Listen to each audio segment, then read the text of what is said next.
రాకాలోకంకి స్వాగతం. జై హింద్ మిత్రులారా. కాక్రోచ్ జనతా పార్టీ, బొద్దింకల పార్టీ రెండవ టెస్ట్ మ్యాచ్కి రెడీ అవుతుంది. మొదటి టెస్ట్ మ్యాచ్ జంతర్ మంతర్లో జరిగినటువంటి నిరాహార దీక్ష ఏదైతే ఉందో, నిరాహార దీక్ష కానటువంటి నిరాహార దీక్ష, బాగా తింటూ 3 పూటల 4 పూటల తింటూ చేసినటువంటి నిరాహార దీక్ష, దీనిలో కాక్రోచ్ జనతా పార్టీ కొంత గెలిచినట్టుగా కనిపించింది. ధర్మేంద్ర ప్రధాన్ రాజీనామా చేశారు. నరేంద్ర మోదీ కేంద్ర మంత్రుల్ని పంపించి వాళ్ళతో చర్చలు జరిపారు.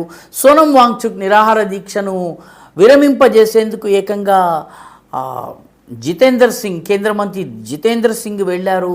4-5 దఫాలుగా చర్చలు జరిగాయి. పార్లమెంటు వైపు విద్యార్థుల రూపంలో ఉన్నటువంటి ఆందోళనకారులు మొత్తానికి హింసకి పాల్పడాలన్న లక్ష్యంతో దూసుకుపోవడం జరిగింది. ఈ సమయంలో నరేంద్ర మోదీ ఒక అడుగు వెనక్కి వేసినట్టు కనిపించింది.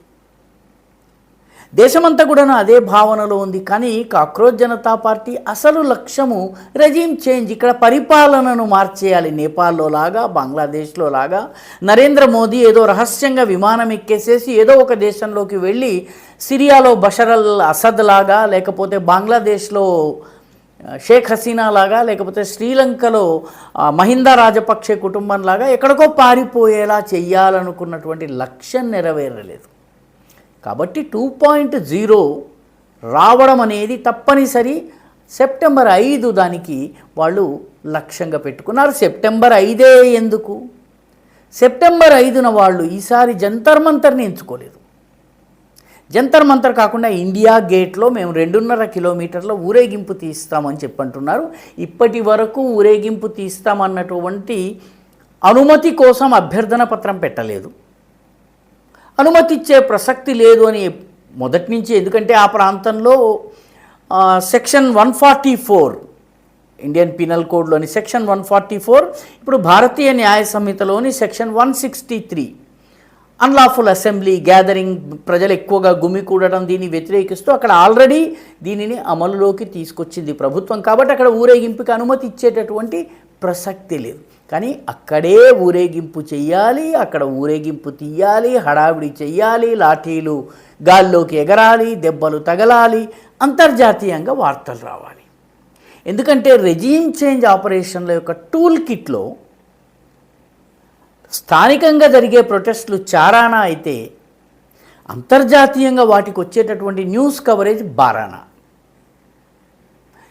కాబట్టి ఇది 25 పైసలు అయితే అది 75 పైసలు. కాబట్టి అంతర్జాతీయంగా వార్తల్లో ప్రచారం వస్తుంది. కాబట్టి ఇండియా గేట్ని ఎంచుకున్నారు. లాస్ట్ టైం ఇండియా గేట్లో ఈ రకంగా నేను రిపబ్లిక్ డేని జరపనివ్వను అని చెప్పి ఒక నాయకుడు నడి రోడ్డు మీద మఫ్లర్ కట్టుకుని పడుకున్నాడు, అరవింద్ కేజ్రీవాల్. మిలిటరీ వచ్చి మేము కవాతు చేయబోతున్నా, మీరు లేవాలి అంటే అప్పటికప్పుడు భయంతో పరిగెత్తి పారిపోయాడు. అదే గేమ్ ప్లాన్, ఇండియా గేట్ని ఆక్రమించుకునేటటువంటి ప్లాన్ని కాక్రోచ్ జనతా పార్టీ చేస్తోంది. అయితే భారతీయ జనతా పార్టీ ప్రభుత్వం కానీ, ఢిల్లీ పోలీసులు కానీ జంతర్ మంతర్ నుంచి నేర్చుకోవాల్సినటువంటి పాఠాలు నేర్చుకున్నారు. మొట్టమొదటి తప్పు, ఈ ఉద్యమాన్ని తక్కువగా అంచనా వేయటం. చివరి 3-4 రోజుల్లో, అంటే జూలై 20 నుంచి 24 మధ్యలో జనం ఇంత పెద్ద సంఖ్యలో వస్తారన్నటువంటి ఇంటెలిజెన్స్ ఇన్పుట్ లేకపోవటము, ఢిల్లీ పోలీస్ కమిషనర్ని ఉద్యమం మధ్యలో మార్చేసి ఇంటెలిజెన్స్కి చెందినటువంటి ఒక అధికారిని తీసుకుని ఆయనని కమిషనర్గా చేయటం వల్ల ఆయనకి పరిస్థితి అర్థమయ్యే లోపల ఈ అల్లరి జరగడం జరిగింది. కాబట్టి ఈసారి ఆ తప్పులు జరగకుండా ఉండేందుకు ప్రభుత్వము సమాయత్తమవుతోంది, సన్నద్ధమవుతోంది. సెక్యూరిటీ పరంగా కానీ, భద్రతా పరంగా అన్ని రకాల ఏర్పాట్లు చేస్తున్నారు.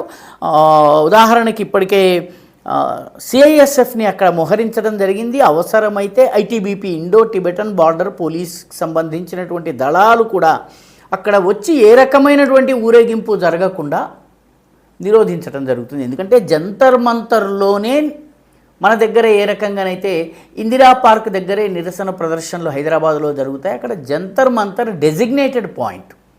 అదిగాక వేరే చోట గనక వెళ్ళేటట్లయితే దానికి అనుమతి ఉండదు. మన దగ్గర కూడా అసెంబ్లీ దగ్గరికి ఎవరన్నా వెళ్తామంటే అనుమతి ఉండదు.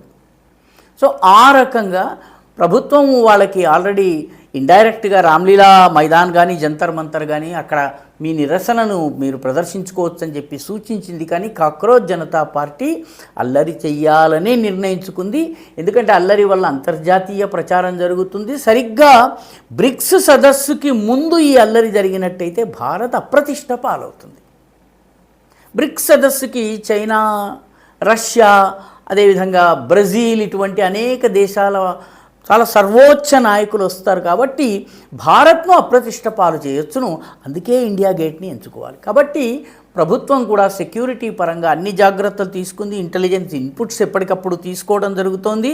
అదేవిధంగా ఆ చుట్టుపక్కల ప్రాంతంలో హింస చెలరేగకుండా అన్ని రకాల జాగ్రత్తలు తీసుకుంటుంది.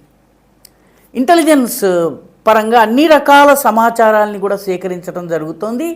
దీనికి ఎవరెవరు వస్తున్నారు, ఏ నాయకుడు ఎక్కడెక్కడి నుంచి ఎంతెంత మందిని మొబిలైజ్ చేస్తున్నారు, ఏ రాష్ట్రాల నుంచి వస్తున్నారు, ఏ సంస్థలకు చెందిన వాళ్ళు వస్తున్నారు, దీనికి సంబంధించిన పూర్తి సమాచారం తీసుకోవడం జరిగింది. గతంలో జంతర్ మంతర్ దగ్గర ఉన్నటువంటి కొన్ని గోడల్ని బద్దలు కొట్టి దానిలో ఉన్నటువంటి ఇటుక బెడ్డల్ని తీసుకుని పోలీసుల మీద దాడి చేశారు.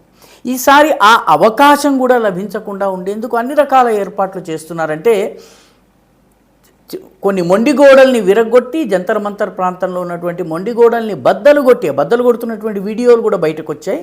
కాబట్టి ఇవి ఈసారి జరగకుండా ఉండేందుకు పూర్తి ఏర్పాట్లు జరుగుతున్నాయి. ఇప్పటికే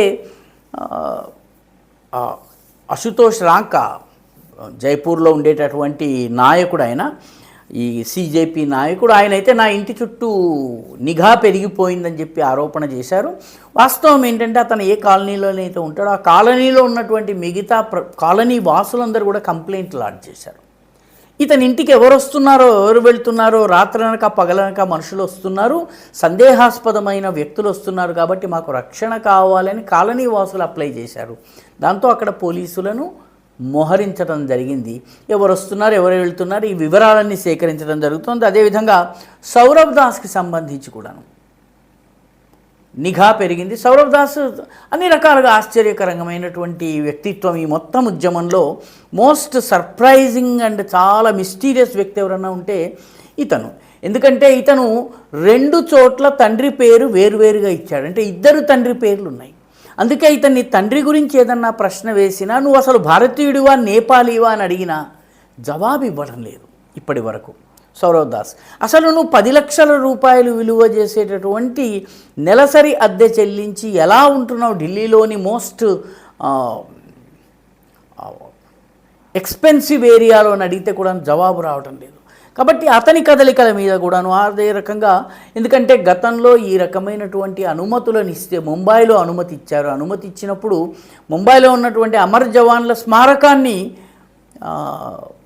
ధ్వంసం చేయటం జరిగింది. కాబట్టి ఈసారి గతంలా జరగకుండా ఉండేందుకు జంతర్ మంతర్ అనుభవం నుంచి పాఠాలు నేర్చుకుని పూర్తి కట్టడి చేసేందుకు, ఈ అల్లరి జరగకుండా, ఇండియా గేట్ దగ్గర పరిస్థితి దిగజారకుండా, అసలు అక్కడ కార్యక్రమం జరగడానికి వీలు లేదు.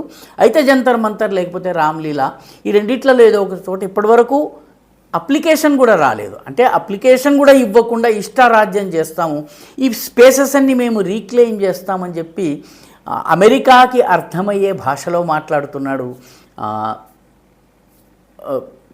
అభిజిత్ దీప్కే కానీ వీళ్ళందరూ కూడాను. ఇదంతా కూడాను అమెరికన్ టూల్ కిట్ లాంగ్వేజ్. ఈసారి ప్రభుత్వము గతంలో జరిగినటువంటి తప్పులు జరగకుండా ఉండేందుకు పూర్తి జాగ్రత్తలు తీసుకుంటోంది. సెప్టెంబర్ 5 లోపల ఏం జరుగుతుందో చూద్దాం. ఈ వీడియో మీకు నచ్చినట్టయితే లైక్ చేయండి, షేర్ చేయండి, ఈ ఛానల్కి సబ్స్క్రైబ్ చేయండి, మీ అభిప్రాయాన్ని కమెంట్ల రూపంలో తప్పనిసరిగా పంపించండి.